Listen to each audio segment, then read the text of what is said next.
గతంలో land title act పై రాద్ధాంతం చేసిన చంద్రబాబు ప్రస్తుతం చంద్రబాబు టైటిలింగ్ యాక్ట్ ద్వారా బంధువులకు తన బినామీలకు 99 పైసలకే ప్రభుత్వ భూములు కట్టబెడుతున్నారని మాజీ మంత్రి వైసీపీ నేత గుడివాడ అమర్నాథ్ ఆరోపించారు. చంద్రబాబుకు కావాల్సిన వారికి బంధువులకు ఎంత చెబితే అంత ప్రభుత్వ భూమిని ఇచ్చేయడమే ఈ చంద్రబాబు టైటిలింగ్ యాక్ట్ అని అమర్నాథ్ అన్నారు. విశాఖపట్నం లాంటి నగరంలోని ఖరీదైన భూమిని దారదత్తం చేసే కార్యక్రమం జరుగుతోందని, దీన్ని వైఎస్ఆర్సీపీ తీవ్రంగా ఖండిస్తోందని అన్నారు. ఆ రోజు ల్యాండ్ టైటిలింగ్ ఇందాక మా పెద్దలు చెప్పారు, ల్యాండ్ టైటిలింగ్ యాక్ట్ అని అంటే పెద్ద రాద్ధాంతం చేశారు.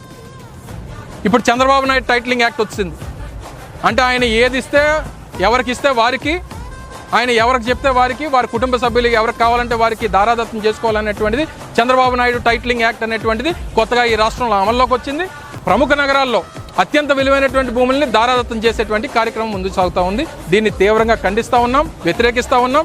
దీని మీద పెద్ద ఎత్తున అవసరం అయితే మా పెద్దలతో మాట్లాడి అసలు ఈ భరత్ గారి మీద, ఈ స్థానిక ప్రజాప్రతినిధి మీద కూడా కేసు ఫైల్ చేయాలి. ల్యాండ్ గ్రాబింగ్ యాక్ట్ కింద వారి మీద కేసు నమోదు చేయాల్సిందే. అసలు ప్రభుత్వాలు ఇప్పటికే సుమోటోగా తీసుకోవాల్సినటువంటి అవసరం ఉంది. కంచె చేను వేసేటువంటి కార్యక్రమం ప్రభుత్వం చేస్తూ ఉంది కాబట్టి ప్రతిపక్షంగా మా బాధ్యత తప్పకుండా ప్రజల పక్షాన, ఈ ప్రాంతం పక్షాన, ఈ ప్రాంతంలో ఉన్నటువంటి విలువైనటువంటి భూములను కాపాడేటువంటి బాధ్యత వైఎస్ఆర్ కాంగ్రెస్ పార్టీ తీసుకుంటుంది అనేటువంటి విషయాన్ని తెలియజేస్తాను.